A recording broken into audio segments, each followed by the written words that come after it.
Please watch out for this. Officials have just made an important announcement. Residents of several states are expected to receive a bonus rebate check very soon. This is due to a major overpayment issue. Many Americans will begin to see their payment in the new year. My dear friends, please make sure that you watch until the end of this video for the latest breaking news. Also, tomorrow, which is Christmas Day, I will be announcing several winners for the Walmart gift card giveaway. My friends, if you would like to enter this giveaway, all you have to do is click and like several of my videos and then comment below the keyword of each video that you watch. The more videos that you watch and then comment on, friends, the greater your chances of winning the giveaways. Thank you. You know, we have staffs that help us with our comments because we're spread a little thin. But I took some notes during this hearing and I wanted to share them with you. So you hear members from each party make claims and then they cite statistics and studies. And if you had lived on another planet or another galaxy and you came to this hearing, you'd be scratching your head going, I don't know who to believe. So let's just talk about some indisputable facts. Number one, inflation is now at a 40-year high. Nobody can dispute that.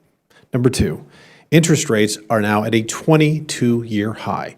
That is also indisputable. Real weekly earnings have exceeded annual inflation for 5 of the 31 months, 84% of the time, during this administration. And if you want to talk about generational wealth, generational wealth is built on a foundation of 3 things to start. Number 1, graduate high school. Number 2, have a full-time job. And number 3, do not have children until you're married. If you do those 3 tenets, regardless of race, religion, creed, region that you live in, it's very difficult to live below the poverty line. I'm sure CNN or MSNBC will find somebody that did all those 3 things and is below the poverty line, but it is absolutely the exception and not the rule. Then we talk about only the only federal spending program that progressive members ever want to talk about cutting is defense. That is the only one. Now, they ignore the fact that we live in a very small world, a very dangerous world, and a very interconnected world. When you cut defense, and while they're all too comfortable, in fact, perfectly comfortable with cutting defense, they're also willing to give Ukraine a blank check for Ukrainian defense, which I find a little bit hypocritical, or at least inconsistent. And then when you look at, say, 2022's deficit, which is the debt for that particular year, it was $1.38 trillion. So if we didn't spend $1 on defense, we'd still have over $500 billion in deficit spending. Defense is not the issue. In fact, defense has been the slowest growing major federal spending category since 2000. And even that 2000 year base, that base year, was following 10 years of post-Cold War cuts. So the U.S. military, as a share of GDP, remains the lowest level since World War II. So more spending is not the solution to inflation, because if all of those spending programs worked as well as my Democratic colleagues have claimed, well, why did we stop at $3 or $4 trillion of spending? Why didn't we spend $40 trillion if it's so good? And then let's talk about, because the American people, or my friend from the other galaxy that attended this hearing, need to see contrasts. So my colleague and ranking member mentioned about student loans. Said that student loan forgiveness she fully supports.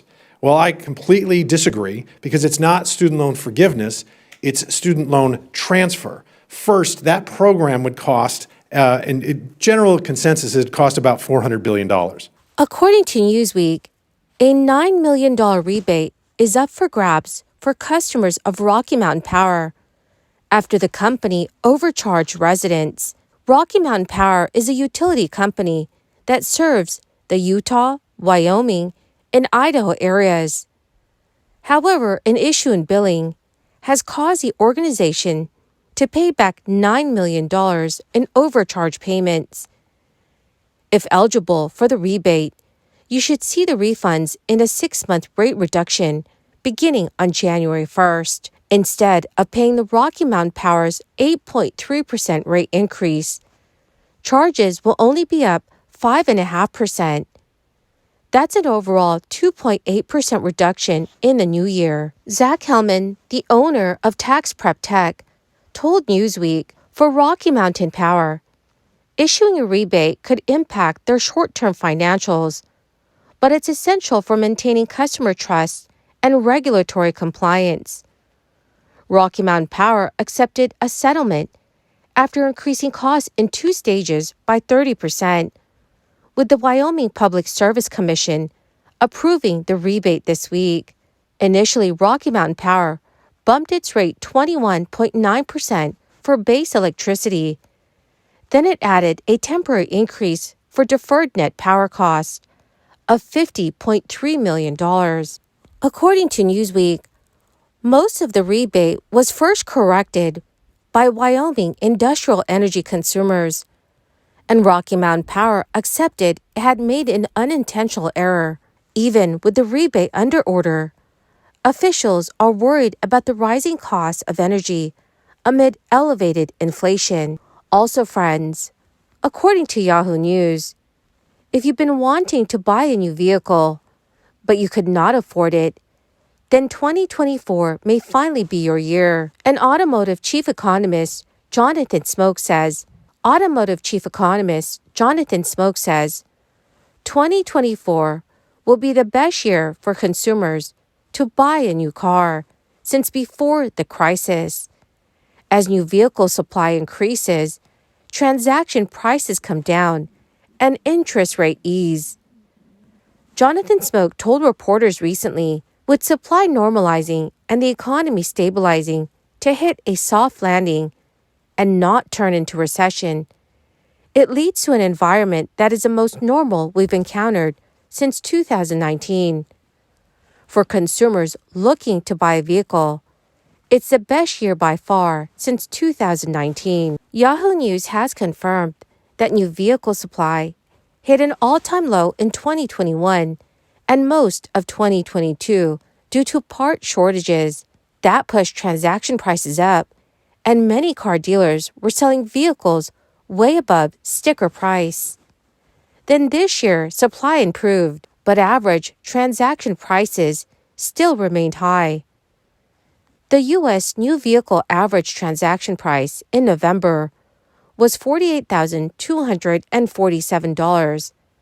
That is an increase of about 1% from October, but down 1.5% compared with November 2022. November is the third consecutive month that new vehicle transaction prices were lower year over year. The past 3 months marked the only time in the past decade that the monthly new vehicle average transaction prices did not rise year over year. Used vehicle inventory remains constrained. The average used vehicle listing price at the beginning of December was $26,091. That is down from $27,000 in December of last year. But even as prices improved, interest rates soared this year, keeping affordability a problem for a new or a used vehicle. Jonathan Smoke said, the average interest rate on a loan for a new car is 9.5% in December, so far compared with 5.2% in December 2021. For a used vehicle, the average rate is just over 14%, compared with December 2021, when it was 9.3%. So as the year progresses, many experts have said consumers will still be able to buy a new car for less than they could have this year. They predict more automakers will put bigger incentives on new vehicles, offering discounts in the price. This is all good news for the consumer, but the car makers and dealers will see thinner profit margins next year. That is the end of my daily stimulus update video for today. My dear friends, thank you so much for being part of this community. To say thank you, I will be announcing several winners for the Walmart gift card giveaway. If you would like to enter the weekly giveaway, friends, please click and like several of my videos and then comment below the keyword of each video that you watch. The more videos that you comment on, friends, the greater your chances of winning the giveaways. Tomorrow, on Christmas Day, I will be announcing several winners for the Walmart gift card giveaway. Please make sure that you do stay tuned for that video.